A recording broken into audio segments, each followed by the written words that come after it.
AGR one-liner YouTube channel में आपका स्वागत है। मैं आपके लिए केमिस्ट्री से रिलेटेड केमिस्ट्री सब्जेक्ट का 200 ऑब्जेक्टिव क्वेश्चन को लेकर के हाजिर हुआ हूँ, जो BSEB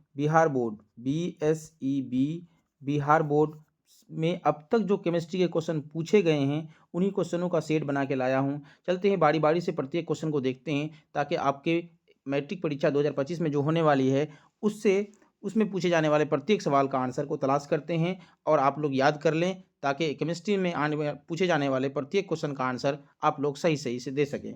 चलते हैं आज की क्लास का पहला क्वेश्चन स्टार्ट करते हैं। लेते हैं पहला प्रश्न। क्या है पहला प्रश्न हमारा? AB + CD = AD और CB अभिक्रिया का नाम बताएं। तो इस तरह के जो अभिक्रिया होते हैं ना, आपस में आयनों का विनिमय करते हैं। AB जो था CD के साथ जो मिला वो AD अलग हो गया और B और C को क्या कर दिया? अलग कर दिया। तो इस तरह के रासायनिक अभिक्रिया को क्या कहते हैं? उभय विस्थापन अभिक्रिया कहते हैं। इस तरह की अभिक्रिया को क्या कहते हैं? उभय विस्थापन अभिक्रिया कहते हैं। या अगर इसी तरह से कोई X पदार्थ होता, AB के साथ मिलाते तो AX का निर्माण करता और B को अलग कर लेता, तो उसको बोलते वियोजन अभिक्रिया या विस्थापन अभिक्रिया। लेकिन यहाँ पर दोनों पदार्थ का वियोजन कर लेता है, दोनों पदार्थ आपस में अलग अलग के साथ मिल करके एक नए पदार्थ का निर्माण करते हैं। इसलिए ये डबल विस्थापन कहलाते हैं। इसलिए इसको डबल डिस्प्लेसमेंट रिएक्शन कहते हैं, या हिंदी में इसको उभय विस्थापन कहते हैं। आगे बढ़ते हैं, आज की क्लास का दूसरा प्रश्न लेते हैं। निम्नलिखित में से कौन समीकरण असंतुलित हैं? असंतुलित समीकरण में यहाँ पर हाइड्रोजन 2 गो, क्लोरीन 2 गो, 2 गो हाइड्रोजन और क्लोरीन, ये संतुलित है। पोटेशियम क्लोराइड और 3O2, 6 ऑक्सीजन है यहाँ पर भी 6 ऑक्सीजन है। के पोटेशियम क्या है? 2 गो है। Cl 2 गो है, Cl 2 गो है, ये भी संतुलित है।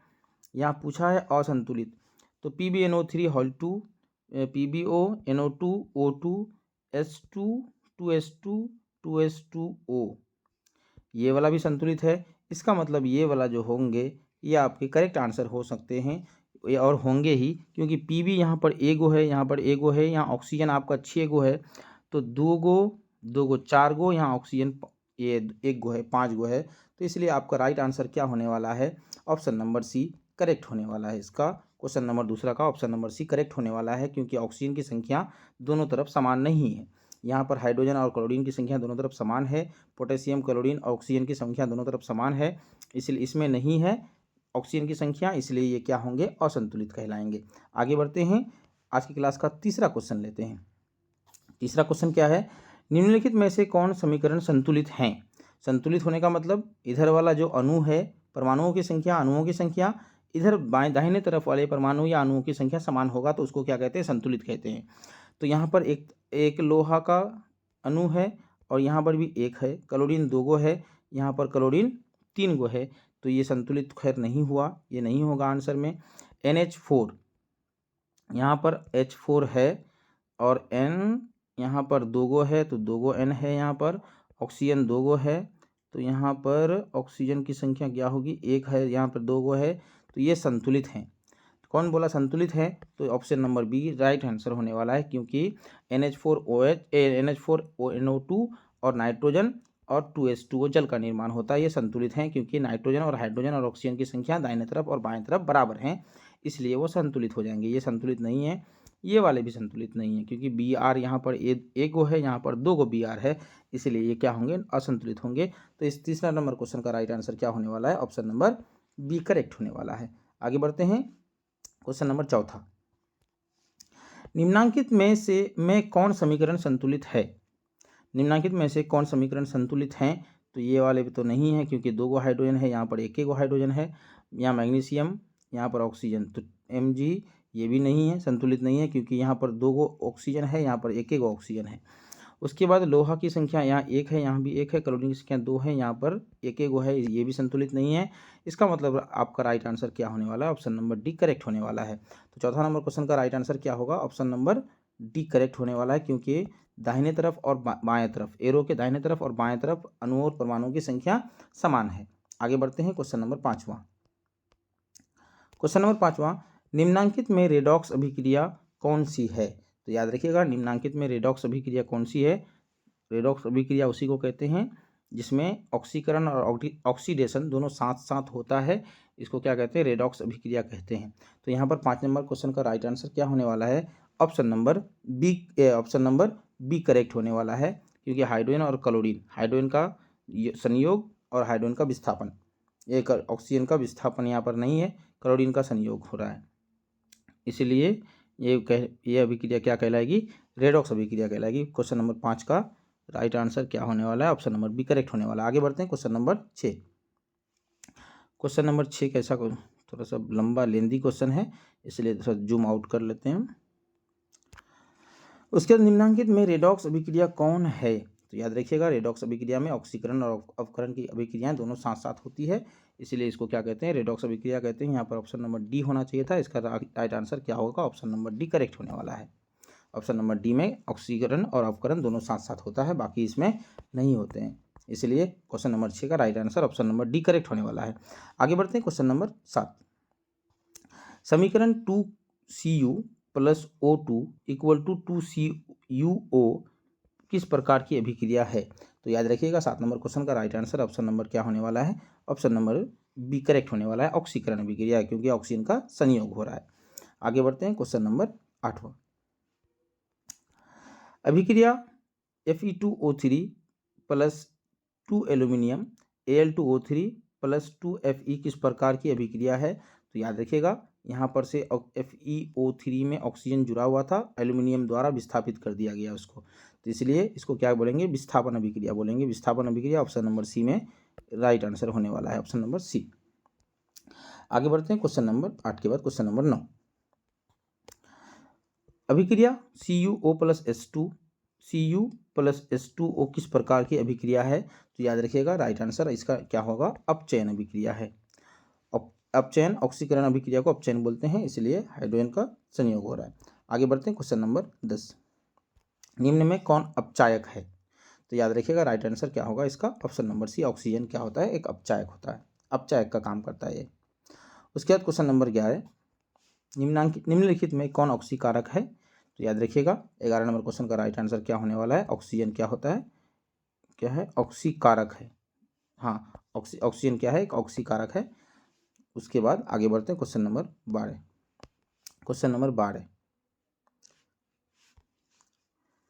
क्वेश्चन नंबर 12 मेरा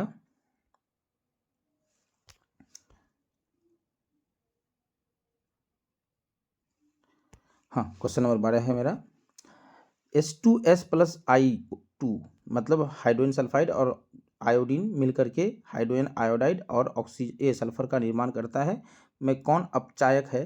तो याद रखिएगा 12 नंबर क्वेश्चन का right answer option number B क्या होने वाला है? करेक्ट होने वाला है, ये अपचायक का काम करता है। उसके बाद 13 नंबर क्वेश्चन। 13 नंबर क्वेश्चन क्या है? निम्नलिखित में कौन सा पदार्थ सूर्य प्रकाश के अभाव से अपघटित हो जाता है? तो कौन सा पदार्थ सूर्य के प्रकाश से अपघटित हो जाता है? तो याद रखिएगा 13 नंबर क्वेश्चन का AgBr क्या होता है? सिल्वर ब्रोमाइड, ये अपघटित हो जाता है। उसके बाद क्वेश्चन नंबर 14। क्वेश्चन नंबर 14, रासायनिक अभिक्रियाओं को व्यक्त किया जाता है। तो याद रखिएगा संकेतों के रूप में, अनुसूत्र के रूप में, समीकरणों के द्वारा, सरल सूत्रों के द्वारा। तो याद रखिएगा 14 नंबर क्वेश्चन का राइट आंसर क्या होने वाला है? समीकरण के द्वारा रासायनिक अभिक्रिया को दर्शाया जाता है। उसके बाद क्वेश्चन नंबर 15। क्वेश्चन नंबर 15 क्या है? जब सोडियम हाइड्रोक्साइड जिंक से अभिक्रिया करता है तो कौन सा उत्पाद बनता है? सोडियम हाइड्रोक्साइड NaOH किससे अभिक्रिया करता है? जिंक से अभिक्रिया करता है, तो क्या बनता है? सोडियम जिंकेट का निर्माण होता है और हाइड्रोजन गैस का, सोडियम जिंकेट का निर्माण होता है और हाइड्रोजन गैस निकलती है, तो सोडियम NaZnO2 तो 15 नंबर क्वेश्चन का राइट आंसर क्या होने वाला है? 15 नंबर क्वेश्चन का Na2ZnO2 sodium hydrogen, option number D correct होने वाला है।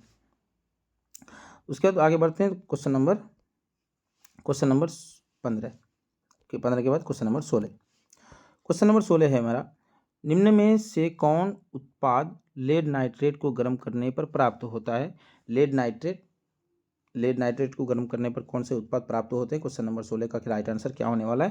क्वेश्चन नंबर 16 का right answer option number D correct होने वाला है, Na2+ और O2 बनने वाला है। आगे बढ़ते हैं क्वेश्चन नंबर 17। 17 नंबर क्वेश्चन है कैल्शियम कार्बोनेट को गर्म करने पर क्या बनता है? कैल्शियम ऑक्साइड और कार्बन डाइऑक्साइड किस समीकरण का किस प्रकार का समीकरण है? तो याद रखिएगा एक वियोजन अभिक्रिया है ये, क्योंकि एक वियोजन अभिक्रिया में क्या होता है, एक बड़े अणु टूट करके भिन्न गुण वाले नए अलग अलग सरल अणु का निर्माण करते हैं। इसको क्या कहते हैं? वियोजन या अपघटन अभिक्रिया कहते हैं। वियोजन अभिक्रिया का ही दूसरा नाम क्या है? अपघटन अभिक्रिया। क्वेश्चन नंबर 18, निम्न में से कौन सही है? निम्न में से कौन सही है? तो याद रखिएगा सोडियम कार्बोनेट 10 हाइड्रेट, ये क्या है? वॉशिंग सोडा का नाम है। वॉशिंग सोडा का सूत्र है Na2CO3 into 10H2O, washing soda का नाम है। तो 18 नंबर क्वेश्चन का राइट आंसर क्या होने वाला है? ऑप्शन नंबर बी करेक्ट होने वाला है। बाकी ये सब सही नहीं है, ये किसी का सूत्र नहीं है। उसके बाद question number 19, ferrous sulphate crystal का रंग कैसा होता है? तो याद रखिएगा 19 नंबर क्वेश्चन का right answer option number B correct होने वाला है, क्योंकि फेरस सल्फेट जो क्रिस्टल होते हैं इसका कलर क्या होता है? हरा कलर का होता है। Question number 20, nitrogen dioxide NO2 के धुएं का रंग होता है। तो याद रखिएगा 20 नंबर क्वेश्चन का right answer nitrogen dioxide NO2 का रंग क्या होता है? भूरा होता है। नाइट्रोजन डाइऑक्साइड का रंग क्या होता है? भूरा होता है। 21 नंबर क्वेश्चन है साग सब्जियों का विघटित होकर कंपोस्ट बनना किस अभिक्रिया का उदाहरण है? तो याद रखिएगा 21 नंबर क्वेश्चन का राइट आंसर क्या होने वाला है? ऊष्माक्षेपी अभिक्रिया का उदाहरण है ये, ऊष्माक्षेपी। उसके बाद क्वेश्चन नंबर 22, उपचयन वह प्रक्रिया है जिसमें ऑक्सीजन का योग, हाइड्रोजन का वियोग, इलेक्ट्रॉन का त्याग या सभी। तो याद रखिएगा 22 नंबर क्वेश्चन का राइट आंसर क्या होने वाला है?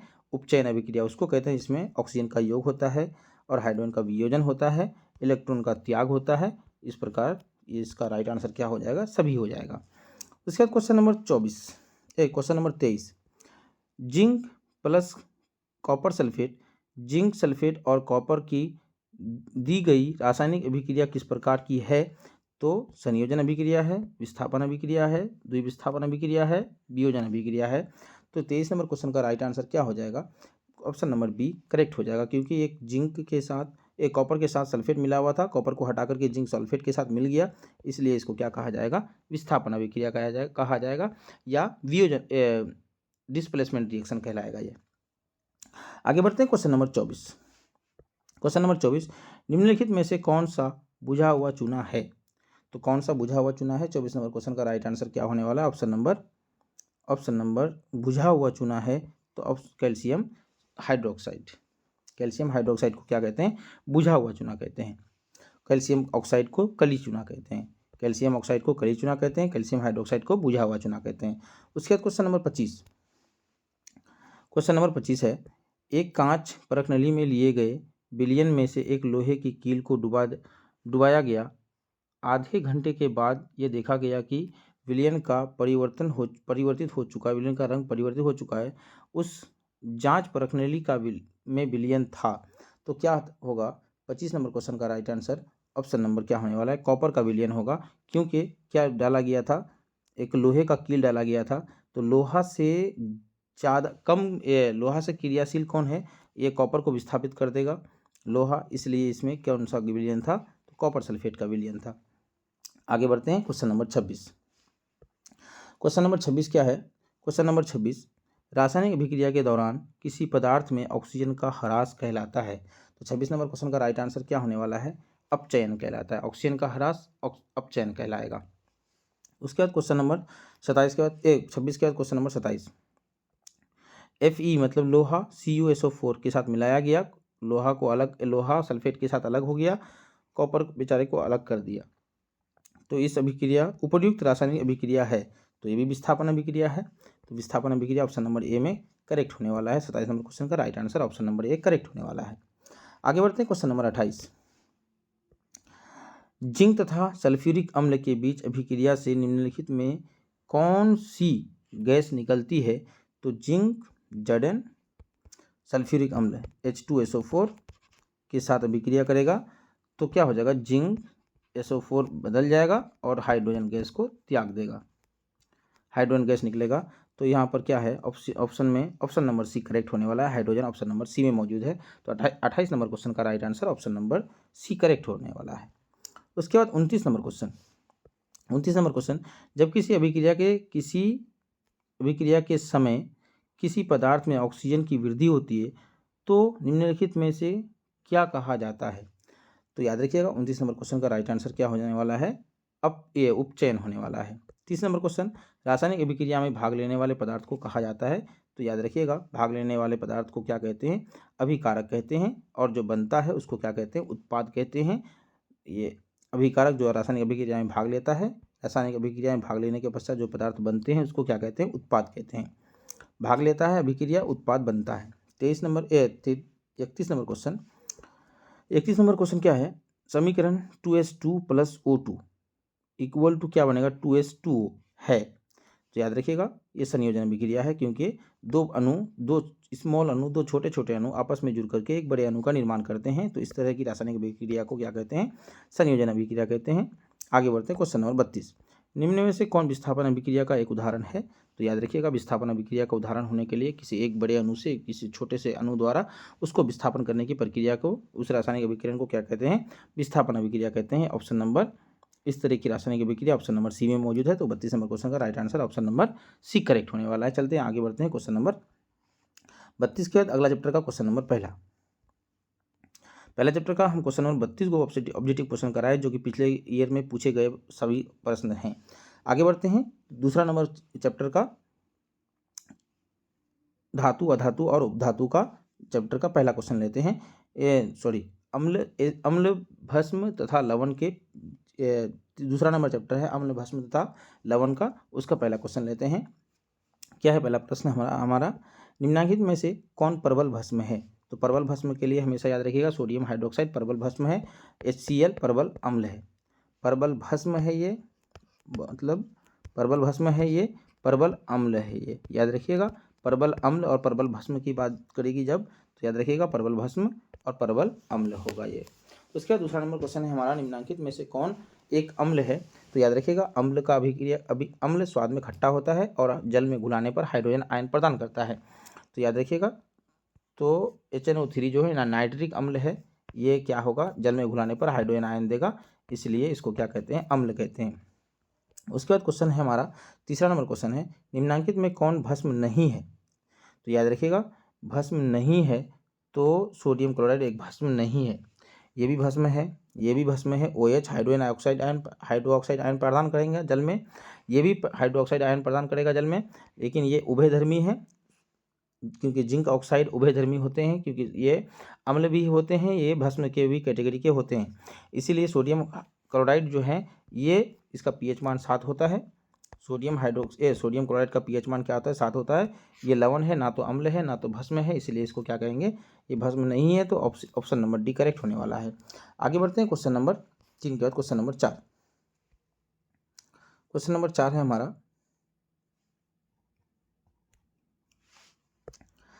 जलीय विलयन में एसिटिक अम्ल का जलीय विलयन में एसिटिक अम्ल का आयतन होता है। तो याद रखिएगा 4 नंबर क्वेश्चन का राइट आंसर क्या होने वाला है,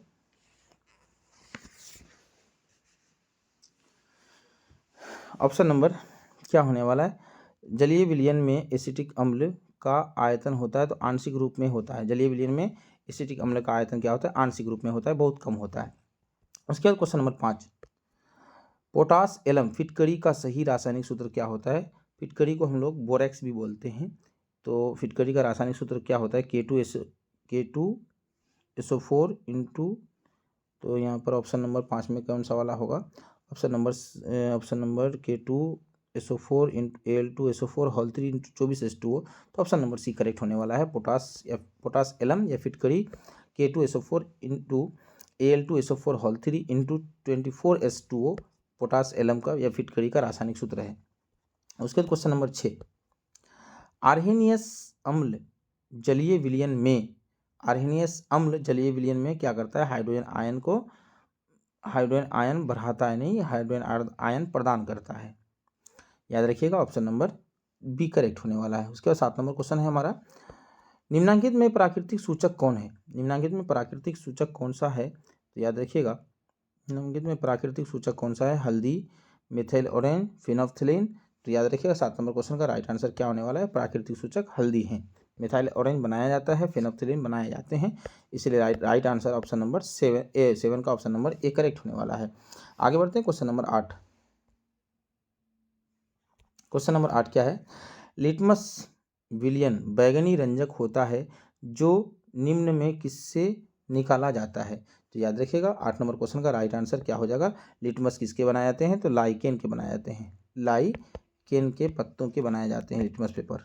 याद रखिएगा लाइकेन पौधों से लिटमस पेपर प्राप्त होते हैं। क्वेश्चन नंबर 9, बेकिंग पाउडर का अणुसूत्र क्या होता है? बेकिंग पाउडर का अणुसूत्र क्या होता है? Sodium bicarbonate.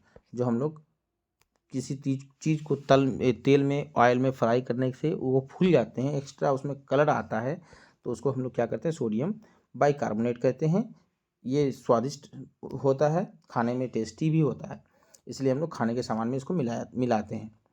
उसके बाद 10 नंबर क्वेश्चन है हमारा, किसी कोलाइडी विलयन में निलंबित कणों से प्रकाश के प्रकीर्णन को कहा जाता है? तो याद रखिएगा टिंडल प्रभाव कहा जाता है।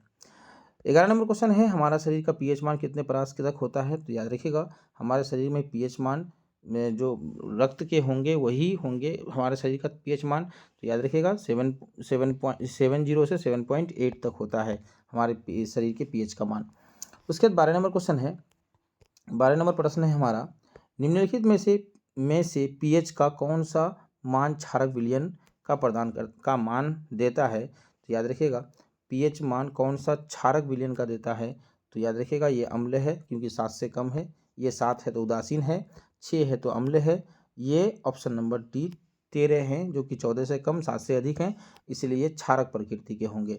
12 के बाद 13 नंबर क्वेश्चन है हमारा, सोडियम कार्बोनेट के जलीय घोल में मिथाइल ऑरेंज का घोल मिलाने पर घोल का रंग परिवर्तित होकर कैसा हो जाता है? तो याद रखिएगा 13 नंबर क्वेश्चन का राइट आंसर क्या होने वाला है? ऑप्शन नंबर ए करेक्ट होने वाला है, पीला हो जाएगा ये।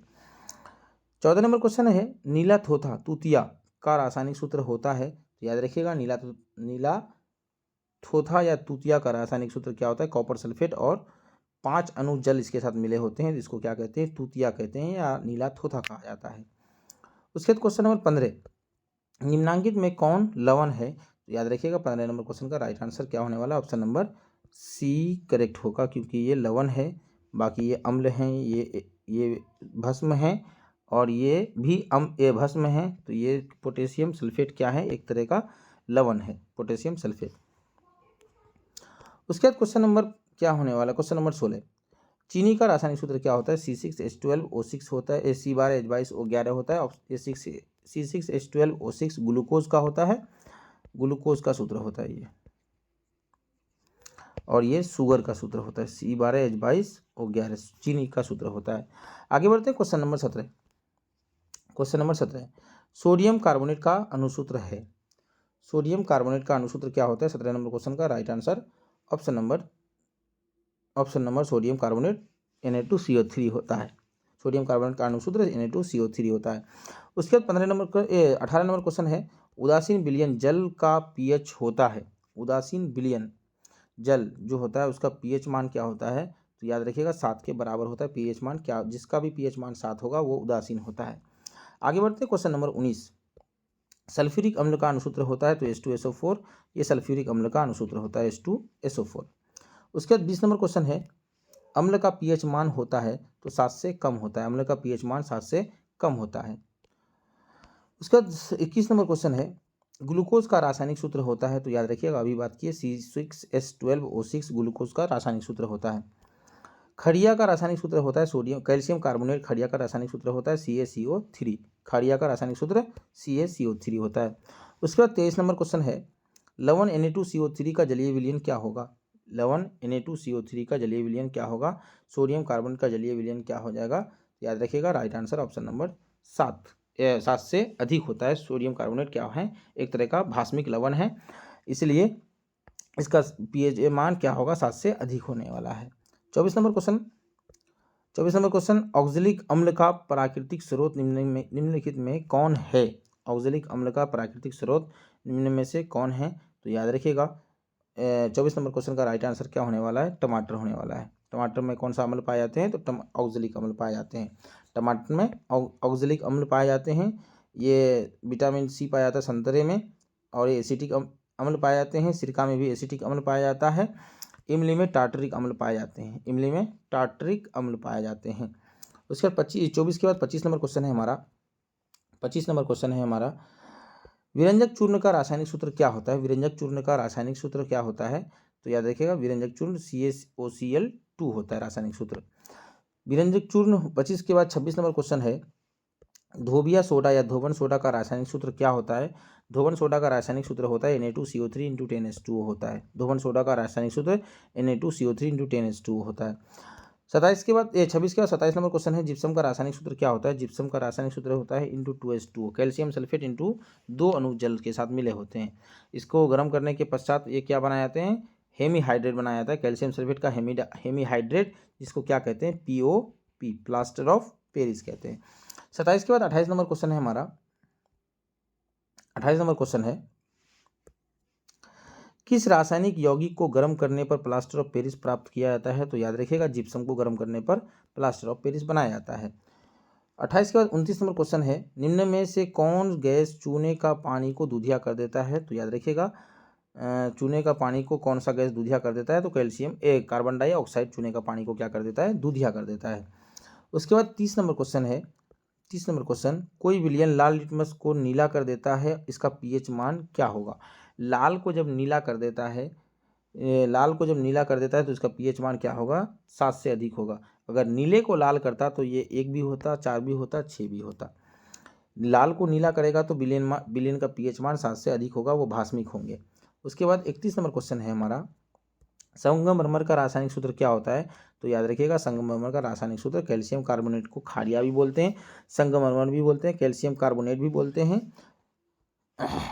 उसके बाद 32 नंबर क्वेश्चन है, प्लास्टर ऑफ पेरिस का रासायनिक सूत्र क्या होता है? Calcium sulphate hemihydrate. Calcium sulphate hemihydrate या आधा अणु जल के साथ मिले होते हैं। उसके बाद 33 नंबर क्वेश्चन है, अम्ल और क्षार आपस में अभिक्रिया कर बनाते हैं। तो अम्ल क्षार आपस में अभिक्रिया करके लवण बनाते हैं। याद रखिएगा, लवण बनाते हैं। अम्ल क्षार आपस में अभिक्रिया करके क्या बनाते हैं? तो लवण बनाते हैं। 34 नंबर क्वेश्चन है, बुझा हुआ चूना है। बुझा हुआ चूना है, तो अभी ये बात की इससे पहले, बुझा हुआ चूना क्या कहते हैं? कैल्शियम हाइड्रोक्साइड को कहते हैं। 34 नंबर क्वेश्चन का राइट आंसर क्या होने वाला है? ऑप्शन नंबर 1 करेक्ट होने वाला है। 34 के बाद 35 नंबर क्वेश्चन है हमारा, निम्न में कौन भस्म नहीं है? निम्न में कौन भस्म नहीं है? तो ये भस्म है, ये भी भस्म है।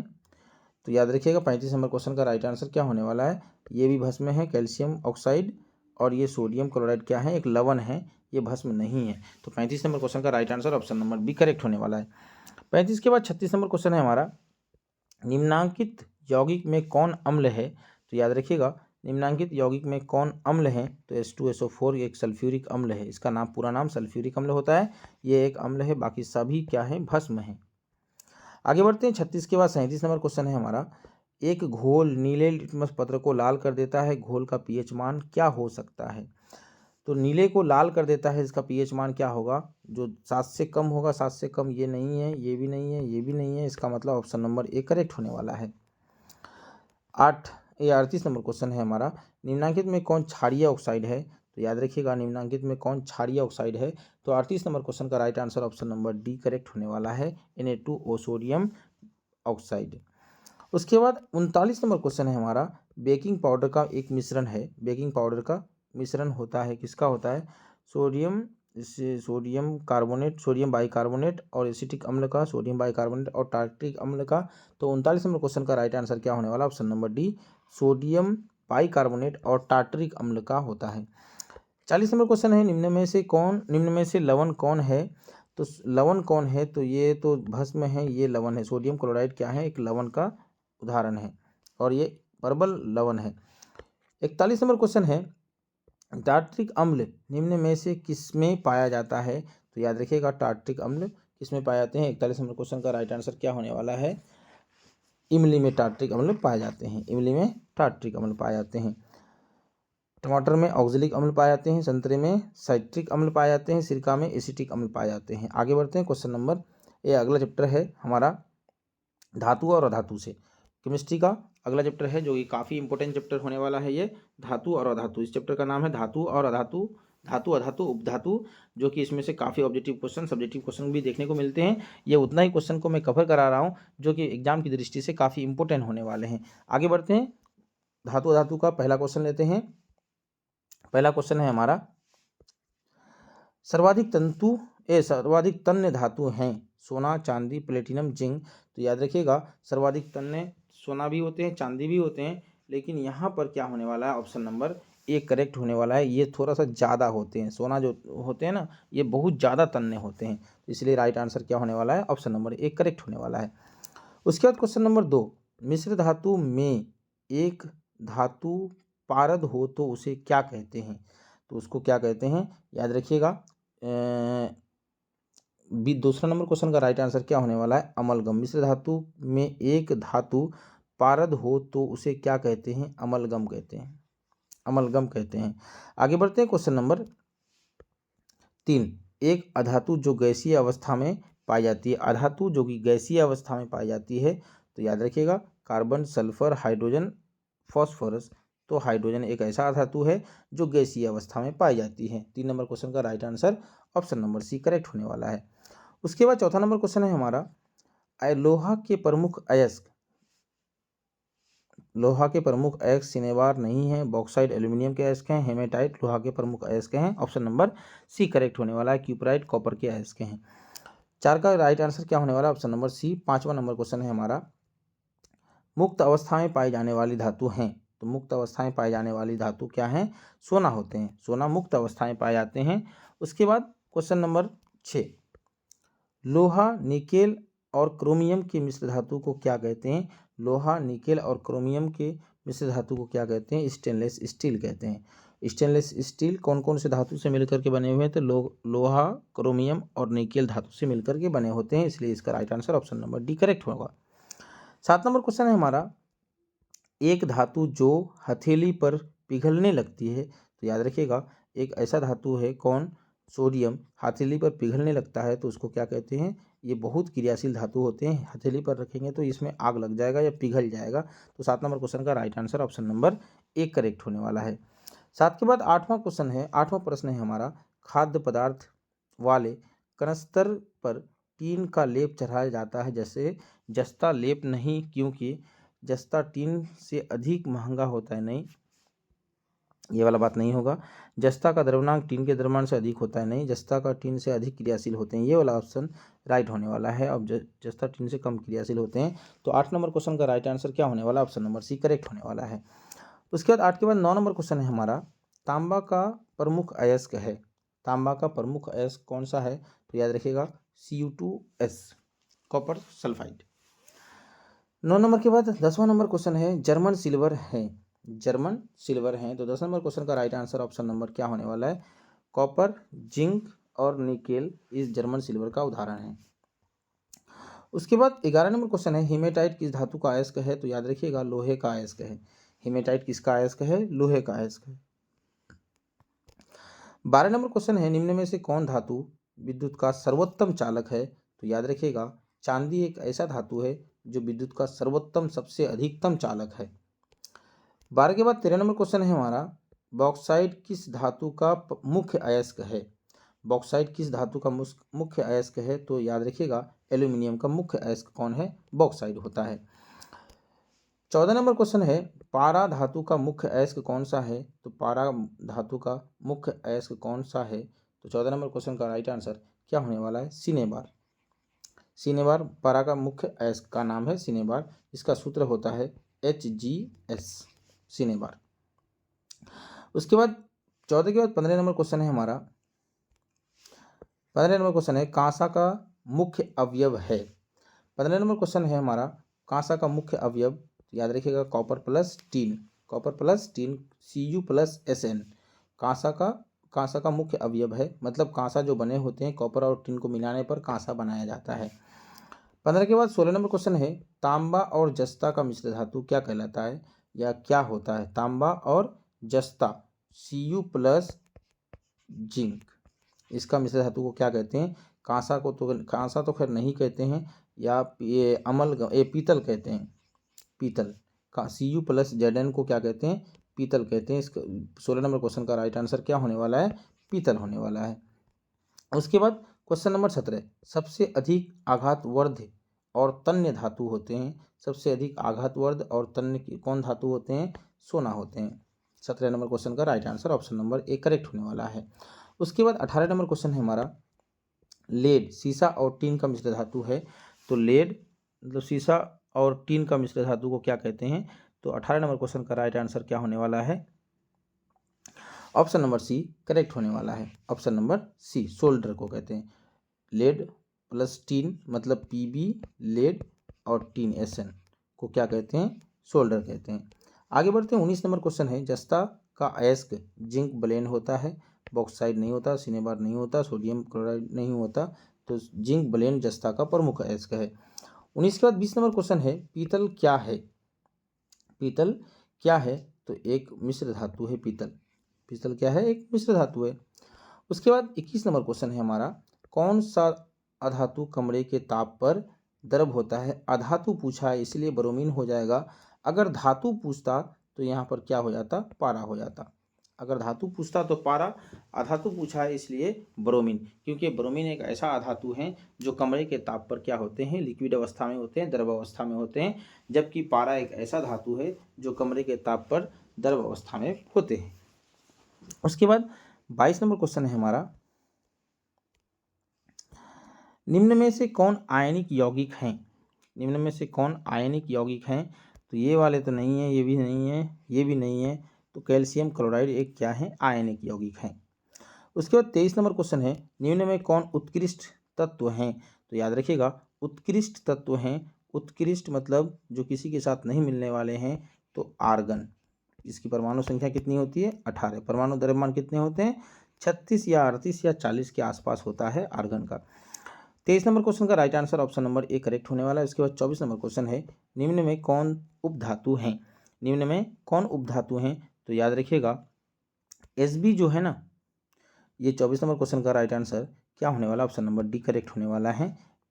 उसके बाद 25 नंबर क्वेश्चन है, धातुओं की प्रकृति होती है, तो विद्युत धनात्मक होती है, विद्युत ऋणात्मक होती हैं, तो उदासीन होते हैं, ये कोई नहीं।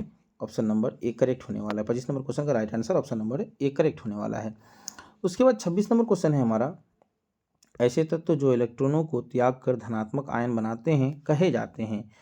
तो याद रखिएगा, ऐसे तत्व जो इलेक्ट्रॉन को त्याग कर धनात्मक आयन बनाते हैं क्या कहलाते हैं? धातु कहलाते हैं। ऋणात्मक होते हैं या इलेक्ट्रॉन को ग्रहण करते हैं तो उसको क्या कहते हैं? अधातु को कहलाते हैं, अधातु कहलाते हैं वो। 26 नंबर के बाद 27 नंबर क्वेश्चन है हमारा, लोहा एक इस्पात को जंग से सुरक्षित रखने के लिए उन पर किस धातु की पतली परत चढ़ाई जाती है? तो याद रखिएगा, जिंक की पतली परत चढ़ाई जाती है। 27 नंबर क्वेश्चन का right answer option number D correct होने वाला है।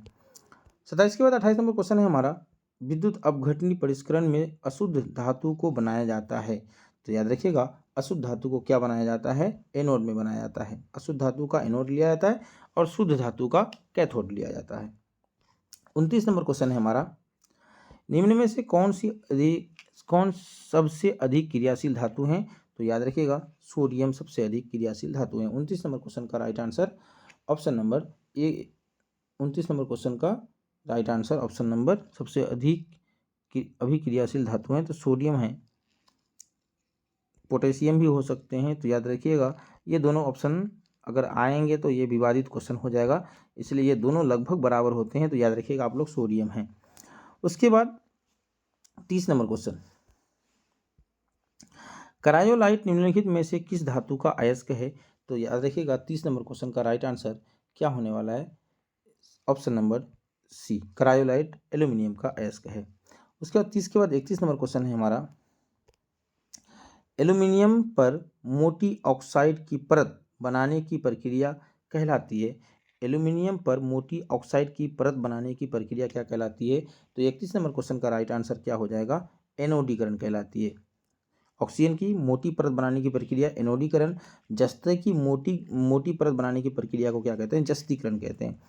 31 नंबर के बाद 32 नंबर क्वेश्चन है हमारा, निम्न एक कौन सा धातु कमरे के ताप पर द्रव तरल अवस्था में पाया जाता है? तो याद रखिएगा मरकरी। पारा एक ऐसा धातु है जो कमरे के ताप पर लिक्विड अवस्था में, तरल अवस्था में, द्रव अवस्था में पाए जाते हैं। 33 नंबर क्वेश्चन है, निम्न में से किस धातु का गलनांक सबसे कम होता है? सबसे कम होता है गलनांक। तो 33 नंबर क्वेश्चन का right answer option number B correct होगा, क्योंकि इसका गलनांक सबसे कम होता है।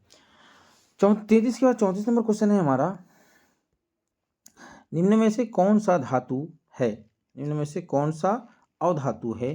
तो जिंक एक धातु है, कैल्शियम एक धातु है, सोडियम एक धातु है, तो कार्बन एक क्या है? अधातु का उदाहरण है। उसके बाद 35 नंबर क्वेश्चन है हमारा। 35 नंबर क्वेश्चन है, निम्नलिखित में किस धातु को चाकू से आसानी से काटा जा सकता है? तो हम लोग बचपन से पढ़ते आ रहे हैं, सोडियम ऐसा एक धातु है जिसे आसानी से चाकू से काटा जा सकता है और इसे केरोसिन में डुबा करके रखते हैं। 35 के बाद 36 नंबर क्वेश्चन है हमारा, वह धातु जो सिर्फ अम्लराज में घुलता है? तो याद रखिएगा सोना एक ऐसा धातु है जो केवल अम्लराज में घुलता है, इसको इसलिए ये मुक्त अवस्था में पाए जाते हैं। इसका सूत्र क्या होता है? अम्लराज का HCl 3HCl प्लस HNO3 ये अम्लराज का उदाहरण है। 36 नंबर के बाद 37 नंबर क्वेश्चन है हमारा, निम्नलिखित में से सबसे भारी धातु कौन है? तो याद रखिएगा यूरेनियम एक ऐसा धातु है, यूरेनियम 265, इसका परमाणु द्रव्यमान होता है 265 238 होता है। यूरेनियम 235 होता है। यूरेनियम 235, इसका परमाणु द्रव्यमान क्या होता है? 235 के बराबर होता है। परमाणु संख्या कितना होता है? 92 होता है।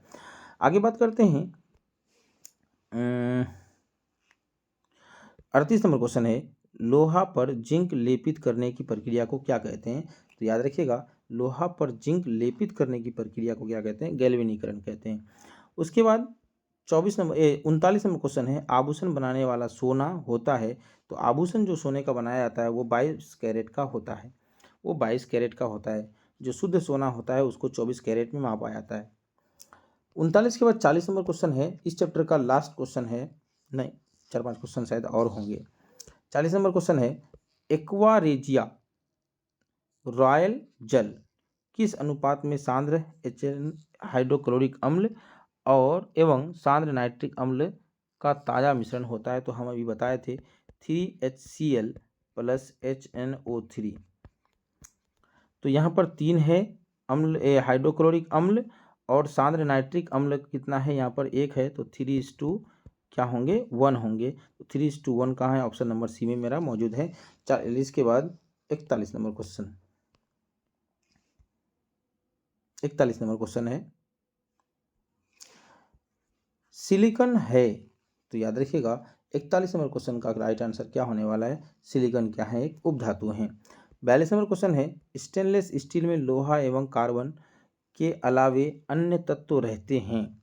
लोहा एवं कार्बन के अलावे क्या तत्व रहते हैं? निकेल रहते हैं। तो स्टेनलेस स्टील में लोहा एवं कार्बन के अलावे निकेल और क्रोमियम रहते हैं। याद रखिएगा 42 नंबर क्वेश्चन का right answer option number C correct होने वाला है।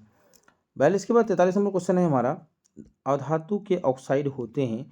तो अधातु के ऑक्साइड क्या होते हैं? अम्लीय होते हैं। ऑप्शन नंबर बी करेक्ट होने वाला है। कार्बन है, कार्बन एक अधातु है, कार्बन एक क्या है? अधातु है। 45 नंबर क्वेश्चन और अम्ल भस्म और क्षार चैप्टर का लास्ट क्वेश्चन है। उसके बाद हम लोग फिर से चलेंगे आगे हाइड्रोकार्बन वाला चैप्टर में। सबसे धातु अधातु के का लास्ट क्वेश्चन है, सबसे कठोर प्राकृतिक पदार्थ क्या है? तो याद रखिएगा सबसे कठोर प्राकृतिक पदार्थ कौन सा है? तो हीरा होता है। सबसे कठोर प्राकृतिक पदार्थ क्या होता है? हीरा होता है। तो ये था हमारा 45 क्वेश्चन था किसका? धातु अधातु और उपधातु का। 32 नंबर क्वेश्चन था अम्ल क्षार भस्म और 32 नंबर क्वेश्चन था किसका? पहला चैप्टर था जिसका नाम था रासायनिक अभिक्रियाएं और समीकरण। तो हम लोग ये 3 चैप्टर हम लोग का कंप्लीट हो गया। अगला चैप्टर चलते हैं हम लोग जिसका नाम है हाइड्रोकार्बन। इसके काफ़ी ऑब्जेक्टिव क्वेश्चन हैं, चलते हैं इसी के प्रत्येक क्वेश्चन को बारी बारी से देखते हैं और हम लोग मैट्रिक एग्जाम के लिए केमिस्ट्री के पूरे चैप्टर का मैराथन क्लास का सारा ऑब्जेक्टिव ख़त्म कर देते हैं। जो एग्ज़ाम होने वाली है इसी में से ऑब्जेक्टिव आपके आएंगे। तो थोड़ी देर के लिए ब्रेक लेते हैं और उसके बाद फिर से मिलते हैं। ब्रेक के बाद फिर से हाजिर हुए हैं। चलते हैं हाइड्रोकार्बन के पहले कुछ ऑब्जेक्टिव क्वेश्चन के साथ। क्या है पहला क्वेश्चन, एसिटल्डिहाइड का आईयूपीएसी नेम क्या होता है? एसिटल्डिहाइड का आईयूपीएसी नेम क्या होता है? एसिटल्डिहाइड मतलब इसका सूत्र होता है CH3CHO, CHO होता है एसिटल्डिहाइड का सूत्र होता है CH3CHO। तो याद रखिएगा एल्डिहाइड की जब भी बात होगी तो अल होगी लास्ट में, तो क्या होगी? अल होगी लास्ट में। तो अल वाला कौन सा ऑप्शन है? ये नहीं है, हाँ ये वाला है, ऑप्शन नंबर बी करेक्ट होने वाला है। एल्डिहाइड का आईयूपीएसी नेम क्या होता है? एथेनल, एथेनल होता है। तो फॉर्मल्डिहाइड का होता अगर यहाँ पर तो मेथेनल हो जाता। उसके बाद उसी तरह से एथिलीन का आईयूपीएसी नाम क्या होता है? एथिलीन का आईयूपीएसी नेम होता है, 2 नंबर क्वेश्चन का एथीन होता है। उसके बाद 3 नंबर क्वेश्चन है हमारा, एथिल अल्कोहल का आईयूपीएसी नेम क्या होता है? एथेनॉल होता है, एथेनॉल होता है। 3 नंबर का भी right answer option number B correct होने वाला है। 4 नंबर क्वेश्चन है हमारा, मेथेन किसका उदाहरण है? तो याद रखिएगा मेथेन संतृप्त हाइड्रोकार्बन का उदाहरण है।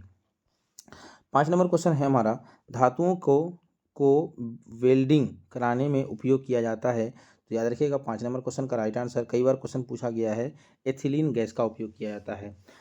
उसके बाद हमारा 6 नंबर क्वेश्चन है, बेंजीन का अणुसूत्र होता है। तो C6H6 होता है बेंजीन का अणुसूत्र। 6 नंबर के बाद 7वां नंबर क्वेश्चन है हमारा, एल्काइन, एल्काइन 7 नंबर का राइट आंसर क्या होने वाला है? एल्काइन का रासायनिक सूत्र, कार्बन कार्बन के बीच ट्रिपल बॉन्ड होता है, इसको क्या बोलते हैं? एल्काइन बोलते हैं। इसलिए यहाँ पर कार्बन कार्बन के बीच ट्रिपल बॉन्ड होंगे जो कि लास्ट में एक हाइड्रोजन रहेंगे इधर, इसीलिए इसका ये C2H2 इसका आईयूपीएसी नेम होगा या नाम होगा। 8 नंबर क्वेश्चन है, एल्कोहल श्रेणी का सामान्य सूत्र है। एल्कोहल श्रेणी का सामान्य सूत्र है CnH2n+1 इंटू OH होता है, एल्कोहल समूह का रासायनिक सूत्र होता है। 8 के बाद 9वां नंबर क्वेश्चन है, एल्डिहाइड श्रेणी का सामान्य सूत्र है। एल्डिहाइड का तो CHO होगा लास्ट में, तो CnH2n+1 इंटू CHO। उसके बाद 10 नंबर क्वेश्चन है हमारा, कार्बोक्सिलिक अम्ल श्रेणी का सामान्य सूत्र होता है। कार्बोक्सिलिक अम्ल मतलब COOH लास्ट में, तो CnH2n+1 इंटू COOH को कार्बोक्सिलिक अम्ल बोलते हैं। आगे बढ़ते हैं। 11 नंबर क्वेश्चन है हमारा, एल्काइन, एल्काइल मूलक का सूत्र है।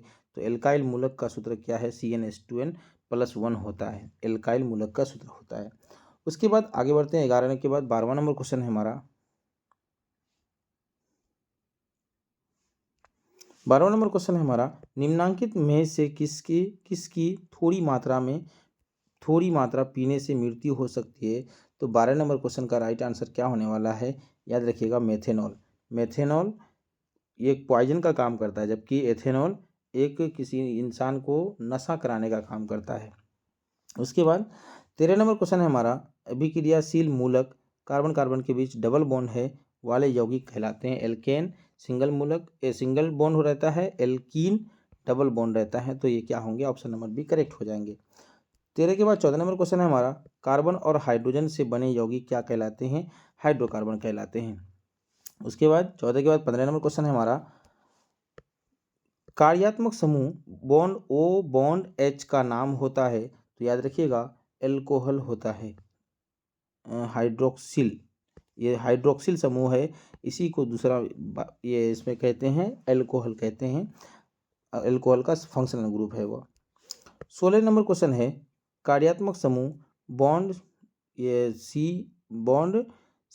O double bond C bond है, इसको क्या कहते हैं? एल्डिहाइड नहीं कहते हैं, हाइड्रोक्सिल कहते हैं, कार्बोनिल कहते हैं। याद रखिएगा 16 नंबर क्वेश्चन का right answer option number B correct होने वाला है, कार्बोनिल कहते हैं।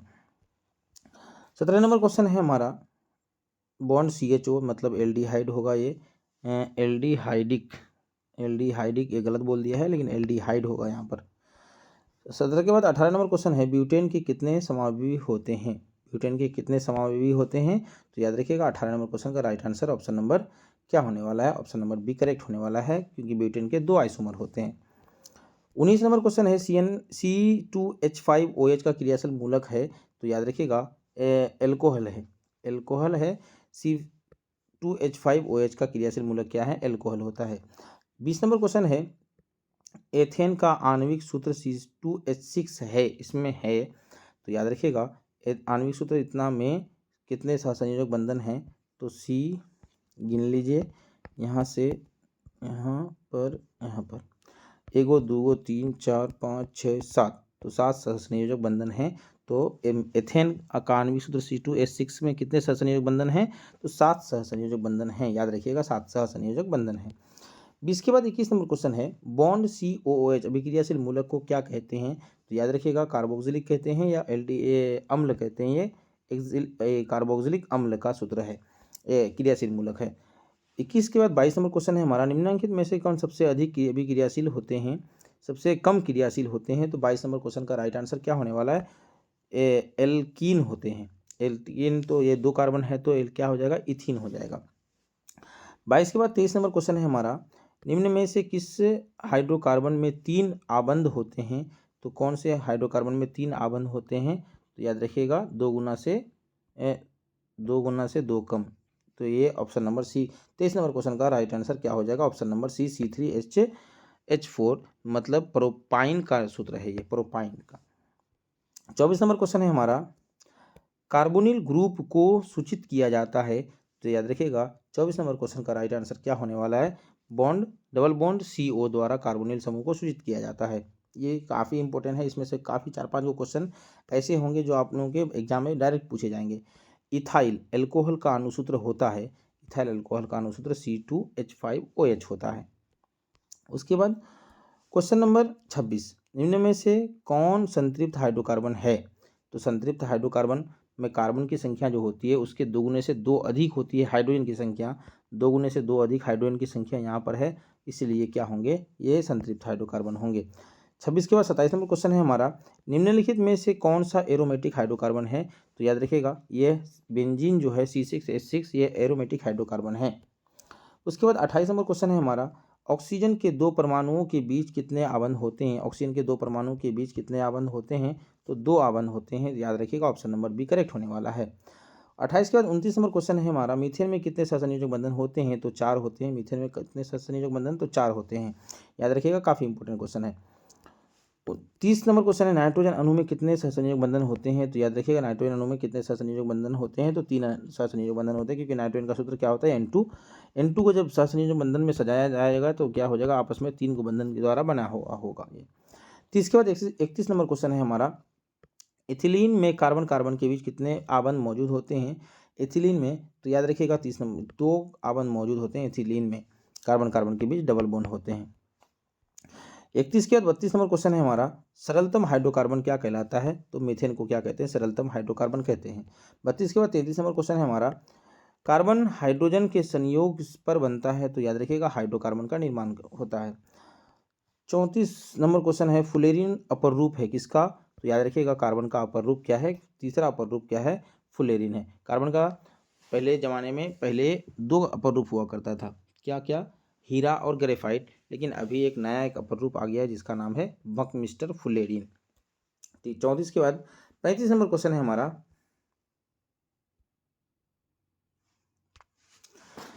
एसिटिक अम्ल का IUPAC नेम क्या होता है? तो याद रखिएगा एसिटिक अम्ल का IUPAC नेम क्या होता है? तो 35 नंबर क्वेश्चन का राइट आंसर क्या होने वाला है? तो ऑप्शन नंबर सी एथेनोइक अम्ल होता है। प्रोपेन का आणविक सूत्र C3H8 है, इसमें तो याद रखिएगा प्रोपेन तो सी इसमें कार्बन के बीच सिंगल बॉन्ड होगा, कितना होगा? 1 2 3 4 5 6 7 8 9 10, तो क्या हो जाएगा? 10 सहसंयोजक बंधन। ऑप्शन नंबर डी मेरा करेक्ट होने वाला है। 36 नंबर क्वेश्चन का right answer option number D correct होने वाला है। उसके बाद 37 नंबर क्वेश्चन है कार्बन की परमाणु संख्या कितनी होती है? तो याद रखिएगा कार्बन की परमाणु संख्या 6 होती है। कार्बन की परमाणु संख्या कितनी होती है? 6। कार्बन की द्रव्यमान संख्या कितनी होती है? तो 12। 37 के बाद 38 नंबर क्वेश्चन है हमारा निम्न में से कौन सा असंतृप्त हाइड्रोकार्बन है? तो ये संतृप्त है, ये भी संतृप्त है, ये असंतृप्त हाइड्रोकार्बन है क्योंकि कार्बन कार्बन के बीच डबल बॉन्ड होते हैं इसमें, एथिलीन में। उसके बाद 38 के बाद 39 नंबर क्वेश्चन है हमारा, कौन सा कार्बन सबसे अधिक क्रियाशील होते हैं? तो 39 नंबर क्वेश्चन का राइट आंसर क्या हो जाएगा? ऑप्शन नंबर सी, ये अधिक क्रियाशील होते हैं। 40 नंबर क्वेश्चन है, हाइड्रोजन के दो परमाणुओं के बीच कितने आवन होते हैं? तो हाइड्रोजन के दो परमाणुओं के बीच सिंगल आवन होते हैं, एक आवन होते हैं। 40 के बाद 41 नंबर क्वेश्चन है, एल्केन का सामान्य सूत्र होता है CnH2n+2 होता है। ये काफ़ी इंपॉर्टेंट क्वेश्चन है। एल्केन का सामान्य सूत्र क्या होता है? CnH2n+2 होता है। उसके बाद 42 नंबर क्वेश्चन है, सामान्य ब्यूटेन का संरचना सूत्र दिया गया है। सामान्य ब्यूटेन में कार्बन की संख्या कितना? 4। कार्बन की संख्या कितना होता है? 4 होता है। तो ये वाला सामान्य ब्यूटेन है, कार्बन की संख्या 1 2 3 4, और हाइड्रोजन की संख्या क्या होती है? 4 दूनी 8 2 10 होता है। 1 2 3 4 5 6 7 8 9 10। तो ये राइट आंसर हो जाएगा। 42 नंबर क्वेश्चन का right answer option number A correct होने वाला है। ये सामान्य ब्यूटेन है, ये वाला बी नंबर आइसोब्यूटेन है। ठीक है, ये तो दोनों तो ब्यूटेन है ही नहीं है, तो याद रखिएगा, सामान्य ब्यूटेन ये वाला, आइसोब्यूटेन ये वाला। 43 नंबर क्वेश्चन है हमारा, फॉर्मिक अम्ल का आईपीसी नाम है। फॉर्मिक अम्ल का आईपीसी नाम है, फॉर्मिक अम्ल का आईपीसी नाम है HCOH फॉर्मिक अम्ल होता है। तो इसमें कार्बन की संख्या कितना है? 1 है, इसीलिए इसको क्या बोलेगा? मेथेनॉइक अम्ल बोला जाएगा। 43 के बाद 44 में क्वेश्चन है, एथेनॉल के क्रियाशील मूलक हैं। एथेनॉल, तो एथेनॉल क्या होगा क्रियाशील मूलक? तो हाइड्रोक्साइड या OH होगा ये, क्योंकि ये इसमें अल्कोहल है। 44 के बाद 45 नंबर क्वेश्चन है हमारा, निम्नलिखित में कौन कार्बोक्सिलिक समूह है? कार्बोक्सिलिक समूह है, तो बॉन्ड COOH कार्बोक्सिलिक समूह है। उसके बाद आगे बढ़ते हैं। 46 नंबर क्वेश्चन है हमारा, कार्बन की संयोजकता होती है। तो याद रखिएगा, कार्बन की संयोजकता कितनी होती है? तो 4 होती है, क्योंकि इसमें 4 को छुट्टे इलेक्ट्रॉन पाए जाते हैं। उसके बाद क्वेश्चन नंबर 7, ये क्वेश्चन नंबर 47, एल्कोहल में कौन सा तत्व उपस्थित नहीं है? एल्कोहल में कौन सा तत्व उपस्थित नहीं है? तो ऑक्सीजन है, हाइड्रोजन है, तो कौन सा तत्व नहीं है? तो याद रखिएगा, नाइट्रोजन नहीं है। ऑक्सीजन, ये नाइट्रोजन नहीं है। कार्बन भी होता है इसमें C, तो ये हैं, ये वाला भी है, हाइड्रोजन भी है, इसका मतलब नाइट्रोजन नहीं है। 47 नंबर क्वेश्चन का ऑप्शन नंबर डी करेक्ट होने वाला है। उसके बाद 48 नंबर क्वेश्चन है, मेथेनॉइक अम्ल का सामान्य सूत्र होता है। मेथेनॉइक अम्ल का सामान्य सूत्र होता है, तो HCOOH इसका सामान्य सूत्र है। इसका क्या बोलेंगे?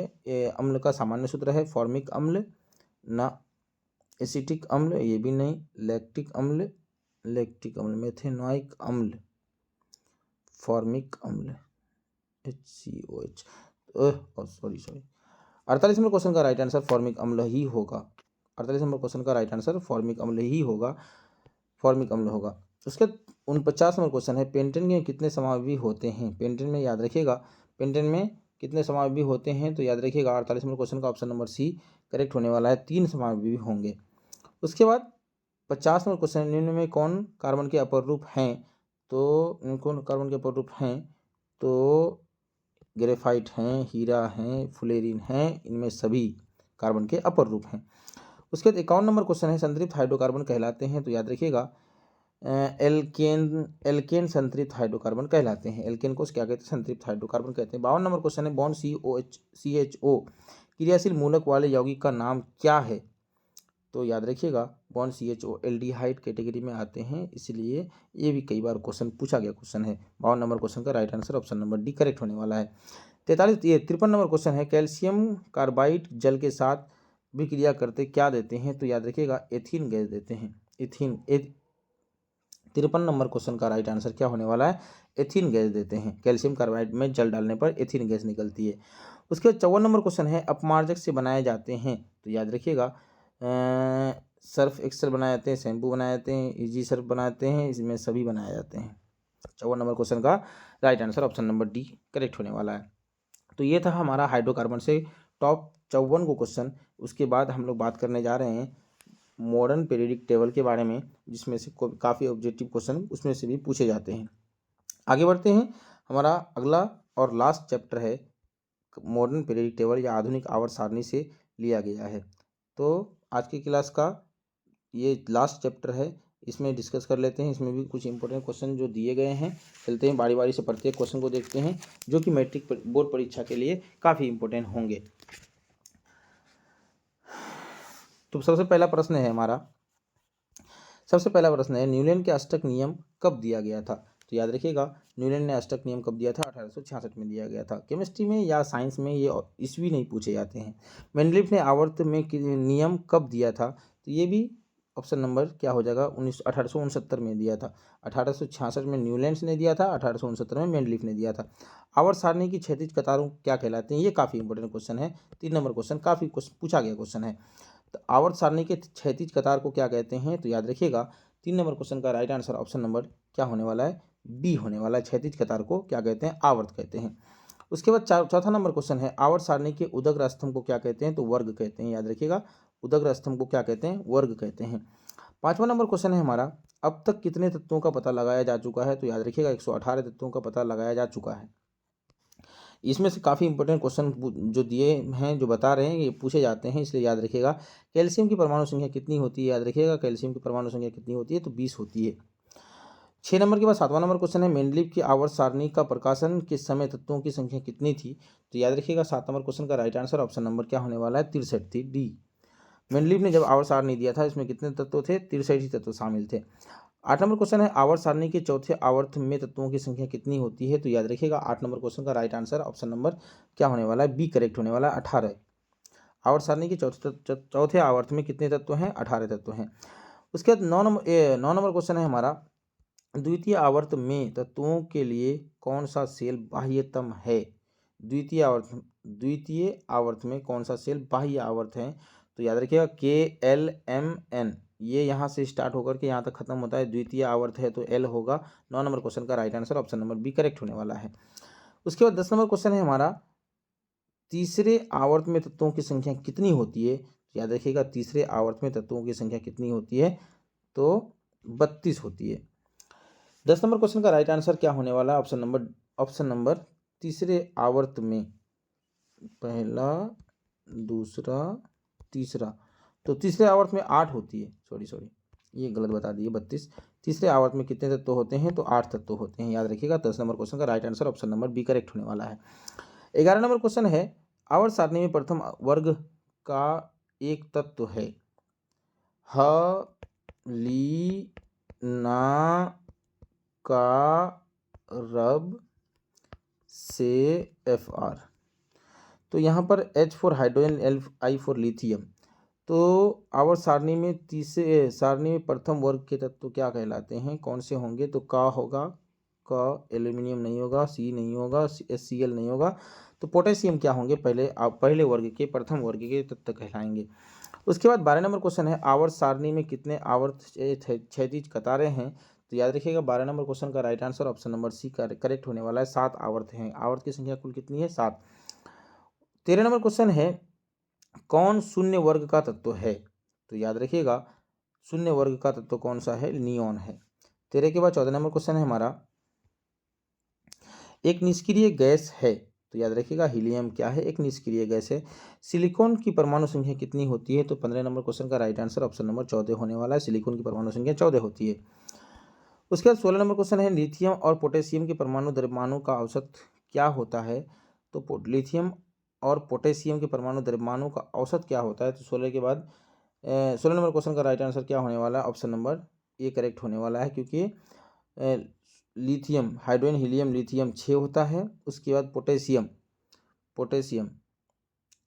पोटेशियम के आर्गन, पोटेशियम, कैल्शियम 39 से 40 के आसपास होता है। 40 से 46, मोटा मोटी 23 इसका औसत। तो ऑप्शन नंबर ए करेक्ट होने वाला है। दोनों को जोड़ के 2 से अगर भागा देते हैं तो मेरा कितना मिलेगा? 23 मिलेगा, इसलिए ऑप्शन नंबर ए करेक्ट होने वाला है।